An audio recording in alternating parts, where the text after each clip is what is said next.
오늘 하나님의 말씀은 창세기 14장 17절로 15장 1절의 말씀입니다.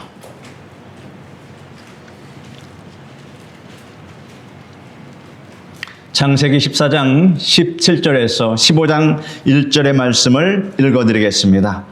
아브라함이 그돌라오멜과 그와 함께한 왕들을 쳐부수고 돌아올 때에 소돔 왕이 사회 골짜기 곧 왕의 골짜기로 나와 그를 영접하였고, 살렘 왕 멜기세덱이 떡과 포도주를 가지고 나왔으니 그는 지극히 높으신 하나님의 제사장이었더라. 그가 아브라함에게 축복하여 이르되 천지의 주제시오 지극히 높으신 하나님이여 아브라함에게 복을 주옵소서. 너희 대적을 내 손에 붙이신 지극히 높으신 하나님을 찬송할지로다 하매 아브라함이 그 얻은 것에서 10분의 1을 멜기세덱에게 주었더라. 소돔 왕이 아브라함에게 이르되 사람은 내게 보내고 물품은 내가 가지라. 아브라함이 소돔 왕에게 이르되 천지의 주제시오 지극히 높으신 하나님 여호와께 내가 손을 들어 맹세하노니 내 말이 내가 아브라함으로 치부하게 하였다 할까 하여 내게 속한 것은 실 한 오락이나 들매끈 한 가닥도 내가 가지지 아니하리라. 오직 젊은이들이 먹은 것과 나의 동행한 아넬과 에스골과 마므레의 분깃을 제할지니 그들이 그 분깃을 가질 것이니라. 이후에 여호와의 말씀이 환상 중에 아브라함에게 임하여 이르시되 아브라함아 두려워하지 말라. 나는 네 방패요 너의 지극히 큰 상급이니라.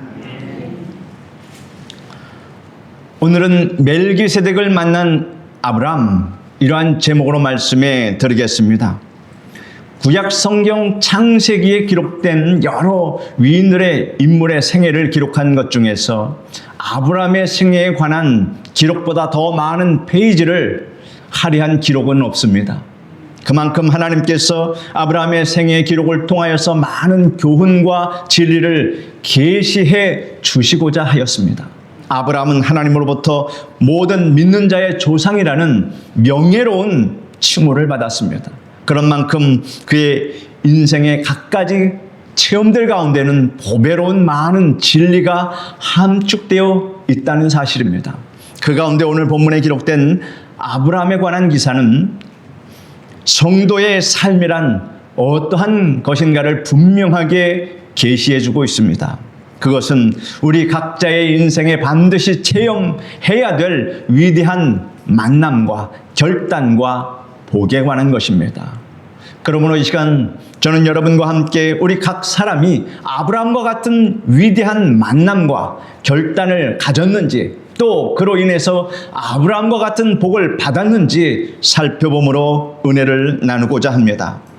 첫째로 아브라함이 멜기세덱을 만난 사건이 계시하는 위대한 만남에 관해 말씀해 드리겠습니다. 사람은 누구나 태어나면서부터 죽는 날까지 무수하게 많은 사람들을 만나게 됩니다. 지금도 여러분은 많은 새로운 사람들을 만나며 살아가고 있습니다. 부모, 형제, 친구, 스승, 부부, 그 외에 많은 사람들과 수시로 만남을 가지는데 이러한 만남 속에서 우리 각자의 인격이 형성되고 삶의 방향이 결정됩니다. 그러므로 모든 만남은 다 중요합니다. 그런데 이 모든 만남 위에 반드시 있어야 할 매우 중요한 하나의 만남이 있습니다.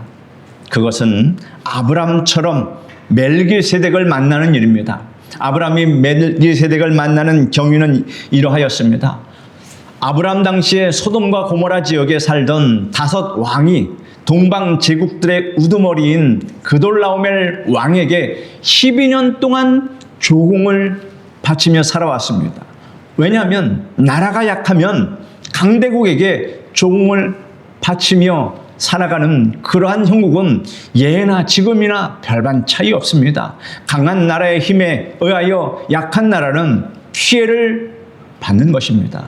그러므로 강한 나라가 만약에 악한 자여가 지배하는 나라라면 그 약소국들은 어마어마한 피해를 받는 것입니다. 그러므로 공산주의 국가의 그 지도자들이 악한데 그 공산주의가 만약에 성하고 공산주의 국가들이 이 나라의 패권을 쥐고 있다면 그 약속 국가들은 어떤 고통을 당할까 생각해 보면 참으로 우리는 기도하지 않을 수가 없다라고 하는 사실입니다. 13년째가 되었을 때 소돔과 고모라 지역의 5 왕은 더 이상 그돌라오멜 왕을 섬기지 않기로 반란을 일으켰습니다. 그러자 이듬해 그돌라오멜 왕이 연합군을 결성하여서 그들의 나라를 쳐들어왔습니다. 소돔과 고모라 지역의 5 왕은 힘을 다하여 싸웠지만 강대국인 그 나라들을 막을 길이 없었습니다. 처참한 비극이 벌어집니다. 대승리를 거둔 그돌라오멜 왕은 소돔과 고모라 사람들을 포로로 짐승 잡아가듯이 다 잡아가고 많은 재물들을 다 약탈해 갔습니다. 전쟁에서 지게 되면 이러한 비참한 형국이 일어나며 전쟁이 시작되면 지옥의 문이 열리게 된다라고 하는 사실을 여러분 꼭 아시기를 바랍니다. 그러므로 여러분, 우리 대한민국에 전쟁이 일어나지 않도록 우리 기독교인들이 하나님께 기도하시기를 바랍니다. 전쟁을 겪고 있는 지금 나라들이 있습니다. 얼마나 처참한지 우리가 눈으로 생생하게 보지 못했기에 실감하지 못하지만 그들의 말을 들어보면 참으로 실감할 수 있습니다. 아브라함의 조카 롯도 그때의 포로로 붙들려갔습니다. 이 사실을 전해들은 아브라함은 집에서 키운 318명의 병사를 이끌고 동맹군과 함께 그돌라오멜 연합군을 따라갔습니다. 아브라함은 야간에 기습 작전을 펴서 승리를 거두고 빼앗겼던 재물과 포로되었던 사람들을 모두 되찾았습니다. 하나님의 전적인 도우심이 있었습니다. 기적입니다. 아브라함이 이같이 포악하고 야만적인 동방의 엘람 왕 그돌라오멜을 격파하고 승리의 개가를 부르며 돌아오는 그 길에 한 위대한 분을 만나게 됩니다. 오늘은 바로 그러한 만남에 관한 이야기입니다. 그분이 바로 멜기세덱입니다. 살렘 왕 멜기세덱은 아브라함에게 나타나서 축복하며 떡과 포도주를 주었습니다. 성경의 위대한 인물이 등장할 때는 언제나 그의 족보가 상세하게 기록되어 있습니다. 그래서 그의 뿌리가 어디서 시작됐는지를 성경은 밝히고 있습니다. 그런데 멜기세덱은 그런 족보가 기록되지 않는 참으로 희한한 사람이었습니다. 멜기세덱은 갑자기 알 수 없는 심벌로 나타났고 그의 생애에 관해서는 출생이나 죽음이나 족보도 전혀 성경에서 찾아볼 수 없습니다. 이러한 중요한 인물이 성경에 기록이 없었다라고 하는 사실입니다. 그는 갑자기 아브라함에게 나타나서 성찬을 베풀고 돌연히 또한 자취를 감추고 그의 이야기에 대한 기록이 성경에는 없습니다. 그러나 우리가 성경을 자세히 살펴보면 멜기세덱이 누구인가를 분명히 알 수 있습니다. 신약 성경 히브리서 7장 3절에 보면 멜기세덱을 가리켜서 아버지도 없고 어머니도 없고 족보도 없고 세상에 시작도 없고 마지막도 없어 하나님의 아들과 같으며 언제까지나 제사장으로 머물러 있는 분이라고 기록하고 있습니다. 그렇다면 멜기세덱이 누구일까요? 멜기세덱은 신비한 사람입니다. 그래서 멜기세덱은 예수 그리스도의 모형이라고 생각할 수 있습니다. 그러므로 아브라함은 사회 골짜기에서 바로 예수 그리스도를 만났다는 이 사실을 여러분 아시기를 바랍니다. 아브라함이 예수 그리스도를 수천 년 후에 오실 예수 그리스도를 하나님께서 그때 만나게 하신 겁니다. 아브라함은 멜기세덱을 통하여 예수 그리스도와의 만남을 가졌고 이 만남을 깊이 기억하게 되었습니다. 오늘 본문 말씀에 보면 멜기세덱은 살렘 왕이며 지극히 높으신 하나님의 제사장으로 떡과 포도주를 가지고 나왔다고 했습니다. 여기에 예수 그리스도의 모습이 잘 나타나 있습니다. 여러분, 말씀의 단서를 가지고 여러분 말씀을 깨닫는 여러분 되시기를 바랍니다. 예수님께서는 평화의 왕이심을 멜기세덱을 통해서 말씀해 주고 있다는 사실입니다. 살렘은 평강을 말합니다. 멜기세덱은 살렘 왕, 즉 평강의 왕이라고 했는데 이는 예수님께서 평강의 왕이심을 예시한 것입니다. 예수님께서 제자들에게 나타나서 평안을 너에게 끼치노니 곧 나의 평안을 너에게 주노라. 내가 너에게 주는 것은 세상이 주는 것 같지 아니하니라. 이렇게 말씀하신 적이 있습니다. 세상이 주는 평안은 환경에 따라 왔다 갔다 합니다. 물거품처럼 금방 사라지기도 합니다. 아침에 기뻐서 웃다가 저녁에는 환난으로 고통스러워 눈물을 흘리기도 하는 것이 우리 인생들입니다. 그러나 우리 주님께서 주시는 평안은 우리의 영혼 깊은 데서 넘쳐나오는 세상이 주는 평안과는 전혀 다른 평안이라고 하는 것입니다. 예수님께서 이 세상에 태어나셨을 때 천사가 이 기쁜 소식을 전하면서 말하기를 지극히 높은 곳에서는 하나님께 영광이요 땅에서는 기뻐하심을 입은 사람들 중에 평화로다 라고 말씀하고 계십니다. 그분이 바로 예수님입니다. 이러므로 예수님은 평화의 왕이시며 참된 평화는 예수님을 왕으로 모신 자에게만 허락된 것을 성경은 우리에게 밝히 말씀해주고 있다는 이 사실입니다. 아브라함이 사회의 골짜기에서 멜기세덱을 만남으로 위대한 만남을 가졌듯 우리도 우리 인생길에서 예수 그리스도를 만남으로 위대한 만남을 여러분은 가졌다는 이 사실을 믿으시기를 바랍니다. 따라 말씀해 보십시오. 나는 위대한 만남을 가진 사람이다. 그 사람이 누굽니까? 바로 예수 그리스도. 여러분은 예수 그리스도를 만난 아브라함과 같은 사람이었습니다. 그 다음 예수님께서는 지극히 높으신 하나님의 제사장이 되심을 멜기세덱을 통하여 보여주고 있습니다.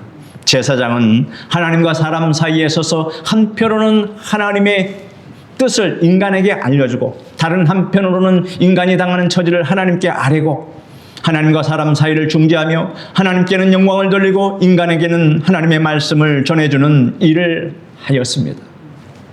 멜기세덱은 바로 이 같은 일을 맡은 분으로 예수님의 모형이었습니다. 멜기세덱의 실체이신 예수님은 진실로 영원한 제사장이심을 믿으시기를 바랍니다. 구약 시대에 있었던 제사장들은 예수님의 그림자요 모형에 불과했습니다. 그러나 이제는 모형이 아니라 그 실체로 예수님께서 이 땅에 오셨고 하나님과 우리 사이에 중보자가 되셨습니다. 그 다음 예수님께서는 우리를 위해 속죄 제물이 되사 십자가에 못 박혀 그 몸을 깨뜨리고 피 흘려 죽으신 구속 주이심을 멜기세덱을 통해서 말씀해 주고 있습니다. 살렘 왕 멜기세덱이 아브라함에게 올 때 여러분 무엇을 가지고 왔다고 제가 말씀드렸습니까? 떡과 포도주를 가지고 왔다고 했습니다. 그것을 먹게 했습니다. 예수님께서 여러분 마지막 만찬에서 제자들에게 주신 것이 무엇입니까? 바로 이 떡과 포도주였습니다. 그 떡과 포도를 주시면서 뭐라고 말씀하셨습니까? 이것은 너희를 위하여 주는 내 몸이니라. 이것은 많은 사람을 위하여 흘리는 바 나의 피 곧 언약의 피니라 라고 말씀하셨습니다.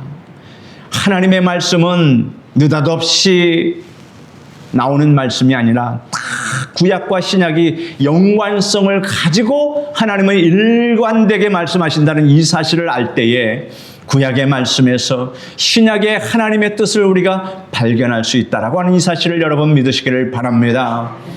예수님이 이와 같이 말씀하시고 이를 기념하라 말씀하셨습니다. 우리는 이것이 의미하는 바를 알고 있습니다. 고린도전서에 보면 우리가 축복하는 바 축복의 자는 그리스도의 피에 참여함이 아니며 우리가 떼는 떡은 그리스도의 몸에 참여함이 아니냐 그렇다라고 하는 것입니다. 예수님께서 자기 몸을 깨뜨리고 피 흘리실 것을 오래전에 아브라함에게 이렇게 멜기세덱이 성찬을 베푸는 것을 통해서 나타내 보이셨다라는 것입니다.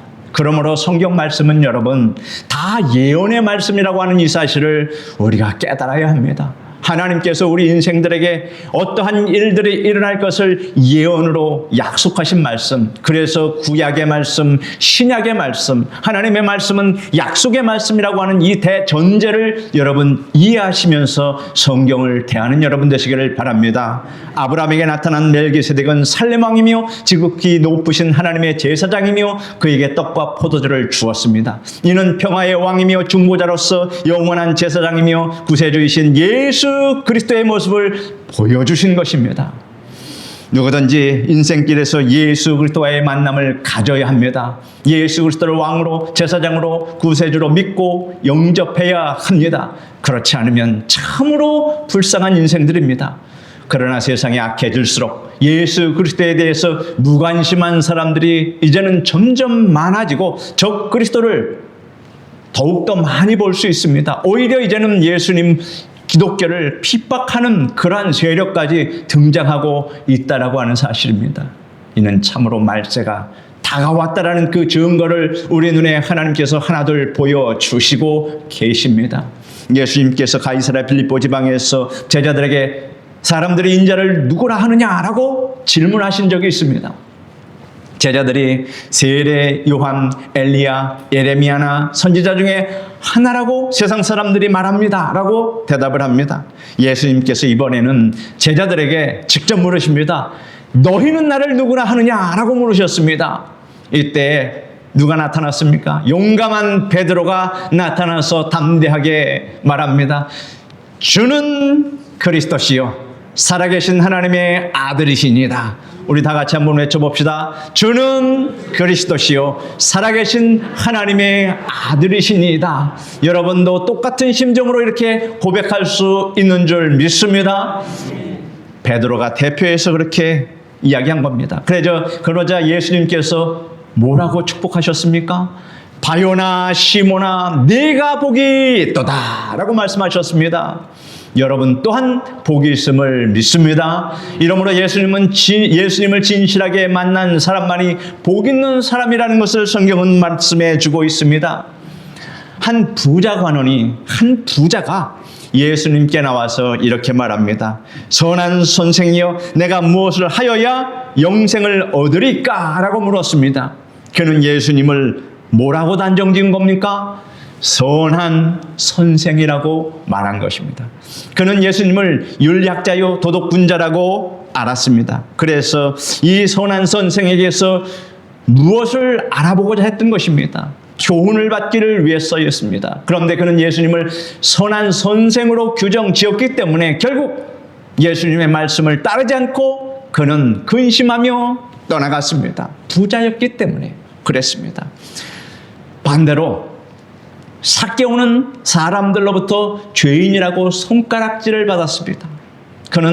그러나 그는 예수님이 왕이시고 제사장이며 구세주이심을 알았습니다. 그는 예수님을 만나기 위해서 그 열정을 가지고 어디에 올라갔습니까? 뽕나무에 올라갔습니다. 키가 작았기 때문에 예수님을 온전히 보고 싶은 그 간절한 열망. 여러분 오늘 이 무더위에서도 이렇게 교회에 나오신 이유가 뭡니까? 하나님을 만나고 예수 그리스도의 말씀을 듣기 위한 그 간절한 열망, 바로 삭개오와 같은 그러한 심령이 여러분 가운데 있음을 저는 확신합니다. 예수님께서 뽕나무로 올라간 그를 부르시자 그는 기쁜 마음으로 예수님을 자기 집으로 모시고 갔습니다. 그는 예수님께 이렇게 말합니다. 주여 보시옵소서 내가 남의 재물을 토색한 것이 있으면 다 갚겠습니다 라고 진심으로 회개했습니다. 그는 예수님을 부자 관원처럼 선한 선생님이여 라고 부르지 않았습니다. 뭐라고 불렀습니까? 주여, 주님이라고 불렀습니다. 삭개오는 예수님을 구세주로 믿고 영접하며 자기 죄를 회개했기 때문에 구원을 받았습니다. 예수님을 자기 집으로 영접한 것은 예수님을 영접한 것입니다. 이러니 구원의 은혜가 임할 수밖에 없었다라고 하는 사실입니다. 이와 마찬가지로 예수님께서는 지금도 우리를 만나기 위해서 날마다 여러분을 찾아오고 있음을 믿으시기를 바랍니다. 찾아오셔서 여러분 예수님께서 뭐라고 말씀하십니까? 예수님께서 여러분에게 찾아오셔서 뭐라고 말씀하십니까? 한 말도 안 하시는 것 같은데요. 이렇게 말씀하시면 저는 참 곤란합니다. 예수님께서 말씀하십니다. 뭐라고 말씀하십니까? 수고하고 무거운 짐진 자들아 다 내게로 오라 내가 너희를 쉬게 하리라. 아무리 세상에 근심과 걱정과 고난과 핍박이 있을지라도 예수님은 다 내게로 오라고 말씀하십니다. 그리고 평안하라고 하십니다. 내가 준 짐으로 살아가라고 하십니다. 비록 이 세상에서 좋은 부모, 좋은 형제, 친구, 친척, 스승, 이웃을 만나지 못하였더라도 살렘왕 멜기세덱을 만난 아브라함처럼 왕이시고 제사장이시며 구세주이신 예수 그리스도를 만난 사람은 지극히 복 있는 사람인 것을 믿으시기를 바랍니다. 여러분은 평화의 왕 나사렛 예수 그리스도를 여러분의 심령에 영접하셨습니까? 아멘 소리가 죽습니다. 여러분은 예수님께서 여러분의 중보자 되시며 지극히 높으신 제사장이 되심을 믿으십니까? 아멘. 여러분은 예수님께서 우리를 위해 몸 찢기시고 피 흘리신 구세주이심을 믿으십니까? 아멘. 아멘으로 대답하신 여러분은 마치 아브라함이 멜기세덱을 만났듯이 전쟁터와 같은 이 세상에서 예수 그리스도를 만난 복을 가진 귀한 성도라고 하는 사실입니다. 예수님께서 베드로에게 바요나 시몬아 내가 복이 있도다 라고 말씀하신 이 축복이 이제 여러분의 것이 됐음을 믿으시기를 바랍니다. 둘째로 멜기세덱을 만난 후에 아브라함이 보여주었던 위대한 결단에 관해서 말씀해 드리겠습니다. 아브라함은 멜기세덱에게 자기가 얻은 재물 중 10분의 1을 하나님 멜기세덱이 드렸습니다. 그는 멜기세덱에게 바로 11조를 드린 겁니다. 11조를 드리는 것은 하나님의 그 주권을 인정하는 행위라고 하는 사실을 우리가 인지해야 합니다. 성경은 사람이 어찌 하나님의 것을 도둑질하겠느냐 그러나 너희는 나의 것을 도둑질하고도 말하기를 우리가 어떻게 주의 것을 도둑질하였나이까 하는도다. 이는 곧 11조와 봉헌물이라 라고 말씀하고 있습니다. 에덴 동산에 보기에도 좋고 먹기에도 좋은 과일들이 무수히 많았습니다. 참으로 풍족했습니다. 여러분들이 무엇을 먹을까, 무엇을 입을까, 무엇을 마실까 염려할 필요가 없는 세상이 바로 에덴 동산이었다라고 하는 사실입니다. 거기에서 쫓겨났기 때문에 우리가 이렇게 근심하며 살아가는 참으로 안타까운 인생들이 되었습니다. 그 무수히 많은 과일 가운데서도 생명과일도 있었습니다. 영원히 사는 과일이었습니다. 그런데 하나님께서 아담에게 유독 한 가지 선악과를 알게 하는 나무의 실과는 먹지 말라고 말씀하셨습니다.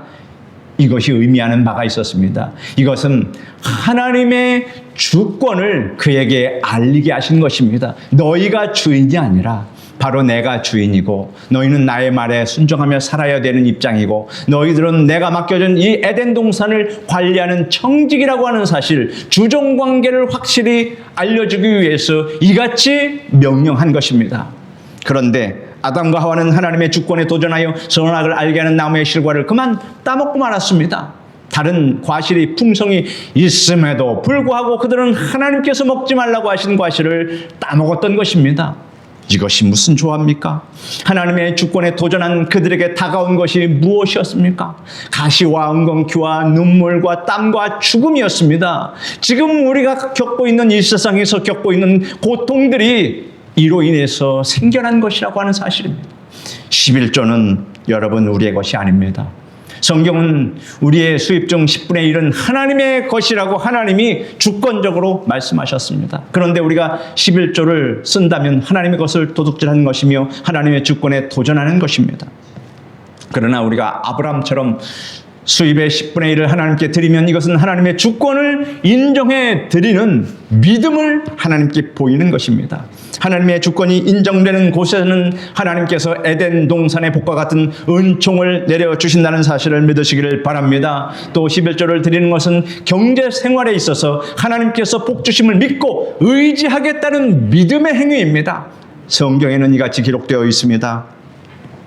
만군의 여호와가 이르노라 너희가 온전한 11조를 창고에 들여 나의 집에 양식이 있게 하고 그것으로 나를 시험하여 내가 하늘 문을 열고 너희에게 복을 쌓을 것이 없도록 붙지 아니하나 보라 라고 말씀하고 있습니다. 하나님께서 나를 시험하여 보라고 말씀하셨습니다.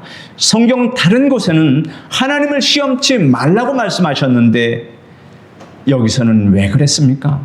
나를 시험하여 보라 라고 하신 말씀의 이유가 있었습니다. 무엇일까요? 하나님께서 우리 인생의 경제 생활에 관심을 가지고 돌봐주실 것을 철저히 믿고 하나님의 주권을 인정하여 11조를 드리는 사람은 하나님께서 책임져 주심을 확실히 증명해 주시려고 나를 시험하여 보라고 말씀하신 것입니다.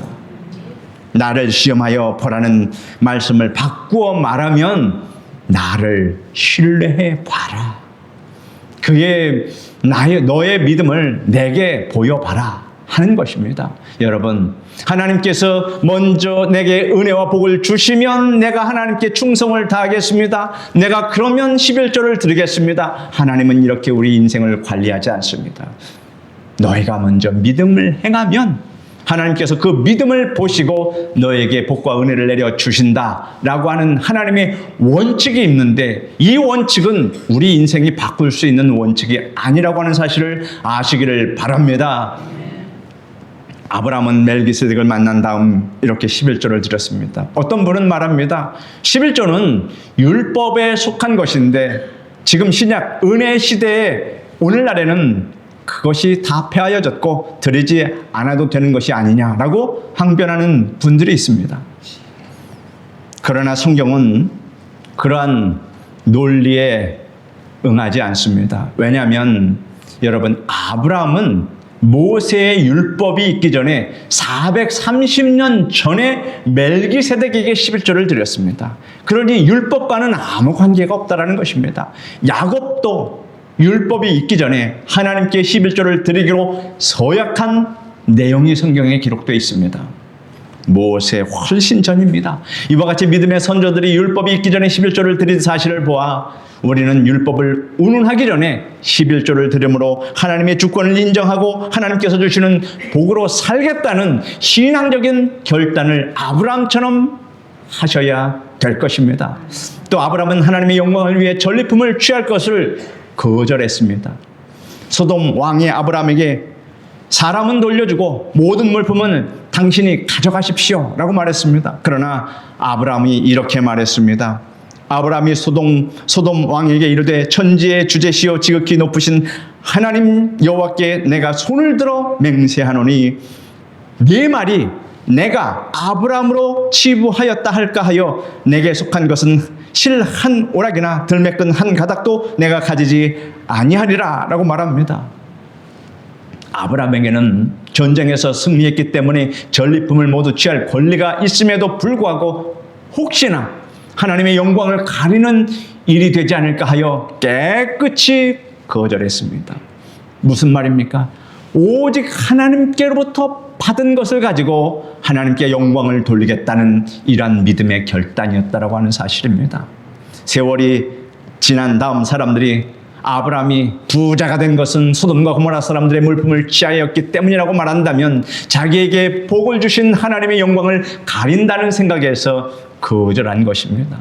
참으로 믿음의 결단은 이렇게 인간의 생각을 넘는 숭고한 결단이라고 하는 것을 성경 속에서 우리는 발견하게 됩니다.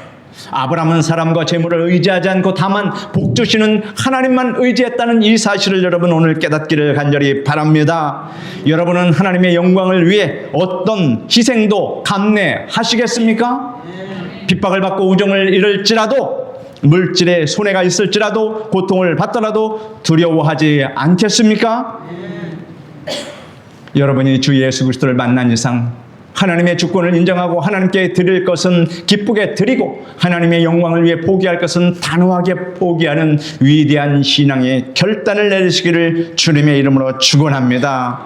셋째로 위대한 만남과 위대한 결단 후에 임하였던 하나님의 위대한 복에 관해서 말씀해 드리겠습니다. 이렇게 만남과 결단을 했을 때 하나님께서 그것을 다 공짜로 받으십니까? 절대 우리 하나님은 그런 법이 없습니다. 반드시 하나님께서는 만배 복으로 되갚아주는 이 원칙을 갖고 있음을 여러분 아시기를 바랍니다. 이것을 믿는 것이 진짜 믿음입니다. 아브라함이 위대한 만남과 그리고 위대한 결단을 내린 다음 하나님의 말씀이 이상 중에 아브라함에게 말씀이 임했습니다. 뭐라고 임했는지 여러분 이 말씀을 주의 깊게 들으십시오. 이후에 여호와의 말씀이 환상 중에 아브라함에게 임하여 이르시되 아브라함아 두려워하지 말라. 나는 네 방패요 너의 지극히 큰 상급이니라 라고 기록되어 있습니다. 여러분도 이러한 복을 받기를 원하지 않으십니까?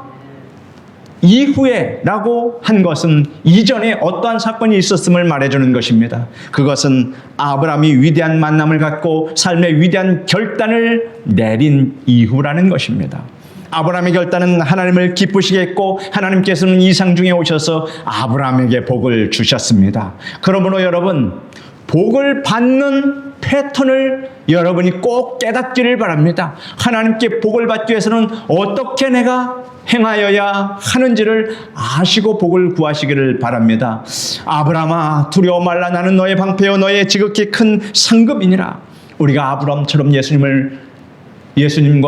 우리가 아브라함처럼 예수님과 만남을 가지고 삶의 위대한 결단을 내리면 하나님께서 우리의 방패가 되어 주십니다. 그렇다면 우리에게 무슨 두려움이 있겠습니까? 세상을 살아가는 동안 환난이나 곤고나 핍박이나 역경이 다가와도 이 모든 것이 예수 그리스도의 방패에 부딪혀서 산산조각나고 말 것입니다. 하나님의 거룩한 백성은 손댈 자가 없으며 만약에 해악을 끼친다면 누가 갚아주십니까?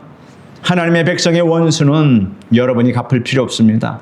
전능하신 하나님의 손으로 원수를 갚아주시되 어디까지 갚으십니까? 끝까지 추적하여 완벽하게 갚아주십니다. 그러므로 여러분 손으로 원수 갚는 일에 애쓰거나 노력하지 마시기를 바랍니다. 인생 낭비입니다. 하나님이 완벽하게 갚아주심으로 하나님께 맡기면, 호소하면, 기도하면 됩니다. 어린아이가 동네 자기 또래 친구들한테 맞으면 무슨 힘이 있어서 원수를 갚겠습니까? 단지 어떻게 합니까? 자기 형한테 가서 호소하지 않습니까? 그러면 원수는 형들이 다 갚아줍니다. 이와 마찬가지입니다. 우리의 인생의 원수들도 우리가 갚을 필요 없이 그저 하나님께 호소하시면 하나님께서 나도 모르는 사이에 다 갚아주십니다. 그러므로 여러분 스스로 방패를 들고 마귀의 화전을 막으려고 그렇게 하지 마십시오. 마귀가 참수할 때 여러분의 의로움, 여러분의 의를 굳이 주장하고 내세우지 마십시오. 마귀가 공격해 올 때 원수 마귀야, 하나님께서 너의 방패가 나의 방패가 되신다. 너를 멸하고 반드시 승리를 주신다. 한번 제 말씀을 따라해 보시기 바랍니다. 원수 마귀야, 하나님께서 나의 방패가 되신다. 너를 멸하시고 반드시 승리를 주신다. 따라하시는 분은 하나님이 그렇게 하시고 안 따라하시는 분은 저도 모르겠습니다. 여러분의 생활의 환난과 곤고와 기근이 다가올 때 인간의 수단과 방법으로 해결하려고 몸부림치지 말고 하나님의 방패를 의지함으로 괴로운 환경 가운데서도 마음의 안식을 얻으시기 바랍니다. 우리가 아브라함처럼 예수님과 인격적인 만남을 가지고 삶의 위대한 결단을 내리면 하나님께서 우리의 상급이 되어주심을 믿으시기를 바랍니다.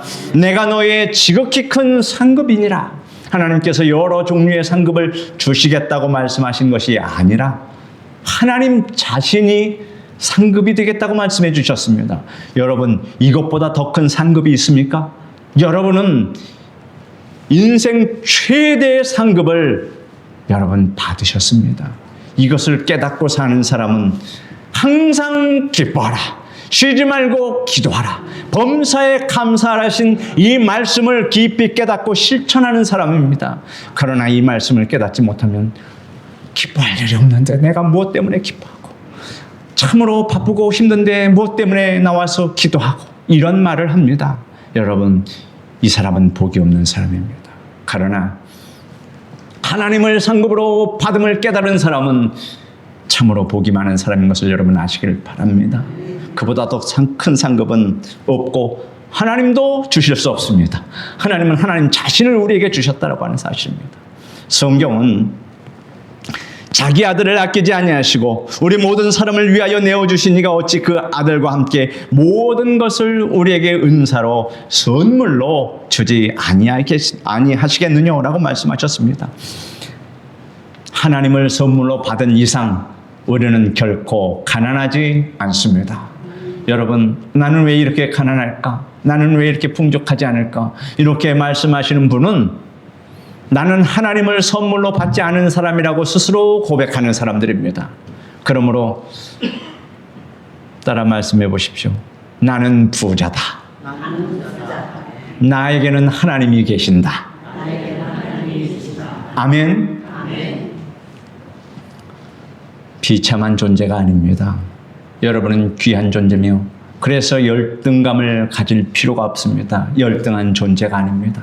우리는 하나님을 선물로 받았기 때문에 또 그 하나님 안에 있는 그 풍요함, 하나님 안에는 천국도 있고 하나님의 기쁨과 영광도 있으며 영생도 있음을 믿으시기를 바랍니다. 우리 인생 최고의 만남은 무엇이라고 이제 말할 수 있습니까? 우리는 부모님을 만나고 형제를 만나고 친구를 만나고 스승을 만나고 사회에서 많은 사람을 만났습니다. 이것은 우리 삶에 많은 영향을 끼치므로 참으로 중요합니다. 이것도 인생의 복이 될 수 있습니다. 그런데 이보다 더 중대한 만남은 주 예수 그리스도, 주 예수 그리스도의 만남이라고 하는 사실을 여러분 믿으시기를 바랍니다. 과거 믿음의 조상 아브라함이 사회골짜기에서 만났던 살렘왕 멜기세덱은 곧 바로 예수 그리스도였습니다. 여러분이 평강의 왕 영원한 제사장 구세주 예수님을 만났다면 최상의 위대한 이제 결단을 내려야 할 시간입니다. 그것이 무엇입니까? 하나님의 복과 도우심을 의지하고 하나님의 영광을 위해 살아가기로 결단하는 것입니다. 그러기 위해서 여러분은 하나님께 11조를 드리고 하나님의 영광을 가리는 제물을 취하지 마시기를 바랍니다. 이같이 할 때 나는 내 방패요 너의 지극히 큰 상급이니라, 이러한 위대한 복을 여러분께 하나님께서 주시는 것을 믿으시길 바랍니다. 그러므로 성도 여러분은 아브라함과 같은 위대한 신앙을 체험하여 아브라함의 생애에 기록된 복과 은혜를 여러분의 복이 되게 하시기를 예수님의 이름으로 축원드립니다. 기도하겠습니다. 거룩하신 하나님, 아브라함이 만난 위대한 만남, 또 그 만남 후에 그가 내린 신앙의 위대한 결단, 그 이후에 하나님께서 그에게 부어주신 그 위대한 복을 오늘 우리가 살펴보았습니다. 하나님, 이와 같은 중요한 말씀을 우리가 마음속에 새기면서 아브라함이 받은 복을 우리도 받을 수 있도록 하나님 우리의 마음에 결단을 주시고 하나님 위대한 만남을 통해서 하나님께 영광 돌리게 하여 주시옵소서. 예수님의 이름으로 기도드립니다. 아멘.